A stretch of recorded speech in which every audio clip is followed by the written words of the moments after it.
Hey everyone! I wanted to hop on really quick this morning and go over your lesson plan activity that you're responsible for completing in EDU 235. I had a quick phone call about the assignment, and I just wanted to make sure that everybody was on the same page with the expectation for the lesson plan activity. So, very quickly, I'm going to come down here to our projects, and what you're going to have to do is basically put together a lesson plan aimed at children ages 5 to 12. So wherever you think your niche is, if you like working with the younger children, you can indicate on your lesson plan that whatever age you want to work with. So 5 to 6, 7 to 8. If you like working with older children, you could certainly do that with ages 10, 11, 11, 12. Just as long as it's between the ages of 5 and 12 years old, you will be fine. I have a document here. This is your 6-point lesson plan document, and we're going to use it as a template for for your project. So when you look here, you're just going to take this template and you're going to mold your lesson plan to it. So you're going to have the name of your lesson, the age of the children that you're working with, the class size, and again, we're just, it could be 23, it could be 20, it could be 18, that's up to you. Objectives, you're going to have 3 objectives. So when you think of an objective, when you're teaching a lesson, you're thinking about what the children are going to learn from that lesson. So a great way to start an objective would be the student will be able to. So if you are doing a lesson on counting for ages 5 and 6 year olds, you might want to think of when I get done with this counting lesson, what do I want my children that I'm teaching to be able to do? So one of those objectives might be students will be able to sequence numbers correctly, or sequence numbers with 95% accuracy. That's the kind of objective you're going to be looking for. Students will be able to, and then whatever it is that you're wanting them to accomplish through your lesson. Your materials is just that. What materials are you going to need for your lesson? If you're reading a story, you would put the name of the book there. If you're using a worksheet, which we hope you're not using a lot of those, you would put that there. Any markers, crayons, glue, any craft activity that you have, again, you would list your materials under that space. Next, you see 5 points for your procedure. So how are you going to introduce your lesson? How are you going to do your instruction, your guided practice, your independent practice, and then finally your closure? How are you going to end the lesson? And then lastly, you see the word evaluation. And this is just not really what you would do with the children, but how you would know that your children have accomplished the goals that you set out for them to accomplish through this lesson. So this might be in the form of informal assessment, where you just ask children questions, and based on their responses, you can tell very quickly if they understood your lesson, understood the content. So most of you have already had experience with writing lesson plans, but this is the template that you're going to use. I always tell students that when you do this, even though in your head you might know exactly what you're going to do for your lesson, so you just kind of briefly put down the introduction, for this particular activity, I want you to write it very thoroughly, so that when you write it, if I were to take your lesson plan and go into a classroom of children, I would know exactly what to do. So make this very thorough. 1 or 2 sentences per topic, like introduction, instruction, guided practice, is not going to be enough. I want you to be very thorough in telling me what you're going to do to introduce this concept to children. I want to know specifically what you're going to do during the instruction period when you're teaching them about this new concept. What are you doing for guided practice? Write them down. I hope that makes sense. Okay, so that's the lesson plan part of it. I'm sorry I have all these windows open. Okay, the next part, which is where the questions are coming in, is your bubble chart. So when we open up our bubble chart, you're going to see the different domains of development on your screen. And you learned this in EDU 144, Child Development 1. We learned about physical domain of development, the cognitive domain of development, language, and social and emotional. And so basically what you're going to do with this chart is you're going to look at the lesson plan that you have found or that you have created, and you're going to say, activity do I have in my lesson plan that fosters physical development?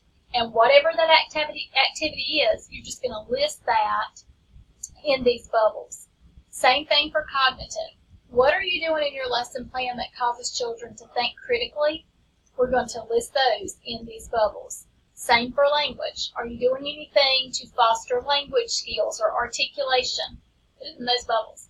And finally, social and emotional. Are you working in groups?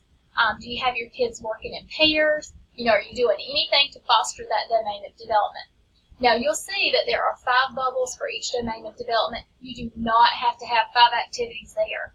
You do need to have at least 1 to 2 in every domain of development because you want to make sure that you have you've addressed those domains. But you certainly do not have to have 5 in every topic or every domain. So don't let that throw you off. You can write these in. I would prefer them to be typed, but I understand that might cause some issues for some of you. If you can't get them typed in and sent to me, it's okay. Write them in. That'll be fine.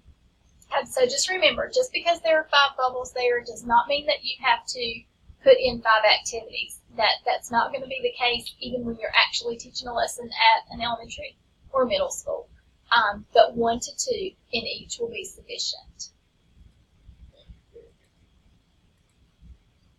Okay, so you'll submit your lesson plan here. I believe this is due on March the 30th. It is by 11:55. So you're going to get that in, and then you're going to submit your bubble map underneath that. One thing I want to make sure that everybody was clear on is that I'm not asking you in this assignment to come up with a lesson plan that you create. You don't have to do that. You're welcome to do that, but that is not a requirement. You can go online and you can search for good lesson plans for the age of the child that you want to work with, and you can use it. You can tweak it. If you pull it from the internet, you can tweak it and make it your own. I just really caution you because even if it's on the internet, it doesn't mean that it's a good lesson plan. So make sure that you take all of your knowledge from what you've learned in this course and your developmental domains in ED 144 and 145, child development 1 and 2, and make sure that whatever lesson you come up with is developmentally appropriate for the age of the child that you want to work with. That's going to be very important. That's the whole purpose of this assignment, is to make sure that you understand what a developmentally appropriate lesson plan would be for the age of the child that you're going to be working with. And again, you get to select that age. So it can be any child ages 5 to 12. You do have to do a recording of you teaching this lesson to children. So what does that mean? I had listed, I sent an email, I hope you guys got it. You can use Screencast-O-Matic, you can use YouTube. I've actually had students come in with their cell phones where they've recorded themselves doing the lesson on their cell phone. I would definitely not recommend you doing it that way, but you can. If that's your last recourse, you can do that. I will accept it if you do that. Your lesson should be, depending on the age of the child, at least 15 to 20 minutes long. I can't imagine anybody doing a lesson with children that's less than at least 15 minutes. So the older your children are, probably the longer the lesson is going to last. But if you're working with a child ages 5 to 6, I'd say 15 to 25 minutes is about what you would need to plan for. So when you record yourself, you're going to have all of your materials, everything ready, and you're going to teach that lesson just as you would if you were really teaching that lesson in front of children. Now, you don't have to have an audience when you record yourself, just like I'm recording myself right now. You could do it just like this from your webcam. You could have all of your materials around you. You could hold up, show me when you're reading a book, just as if those of you who I'm talking to right now were my children or my classroom. So it doesn't have to be anything big or fancy. You don't have to have a lot of props. You do have to have those materials ready, and you do have to deliver the lesson just as you would if you were standing in front of a classroom of children. So I hope that this little video gives a little bit of clarity to this assignment. I know it seems very overwhelming and a lot, but again, you have already had lots of experience writing lesson plans. You have already gone through ED 144 and most of you have done 145 or are in it now, and you know the developmental domains, you know what developmentally appropriate practice is for children. So you're just kind of taking those skills and putting them together in this activity and doing this project. Another thing I want you to keep in mind is that if you get on video and you stumble or you get nervous because you're not used to doing live videos, that will not be counted against you.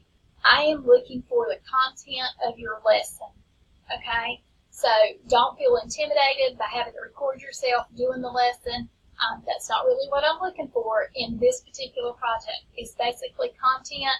I want to know, can you build an effective lesson that's developmentally appropriate for children? And are you addressing the different developmental domains within that lesson plan? So that's what I'm looking for. Please be sure that if you have any questions, comments, concerns, if you find a lesson plan or are working on a lesson plan and you're just not sure how it fits with the age of the child that you've indicated you're working with, call me, come in to my office. Anytime that I'm here, you're welcome to come in and ask me questions. My goal for you is to be successful with this activity and in this class. So reach out to me if you have questions, and I am here to help. And I hope you guys have a wonderful, wonderful day.